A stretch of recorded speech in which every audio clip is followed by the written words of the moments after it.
અમદાવાદમાં એનઆરઆઈ યુવક નિહાલ પટેલના હત્યા કેસમાં હત્યારો ઝડપાઈ ચૂક્યો છે। રાણીપ પુરુષોત્તમ સોસાયટીમાં રહેતો જય ઉર્ફે સાહિલ અતુલકુમાર ઓઝાને પોલીસે દબોચી લીધો છે। જય ઓઝા નિહાલ પટેલની હત્યા કરી અને હરિદ્વાર સાથે જ રાજસ્થાન ભાગી ચૂક્યો હતો। અંતે પોતાના પિતૃક ગામ મહેસાણા આવ્યો હતો। પોલીસે આરોપી જય ઓઝાને મહેસાણાથી દબોચી લીધો છે।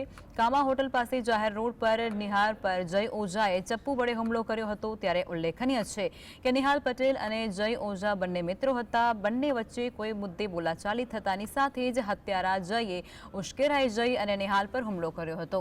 મૃતક છેલ્લા 4 વર્ષથી લંડનમાં રહેતો હતો। ત્યારે પિતાની બીમારીને કારણે મૃતક લંડનથી પરત ફર્યો હતો। ત્યારે હાલ તો આરોપીને ઝડપી પાડી અને આગળની કાર્યવાહી પોલીસે હાથ ધરી છે।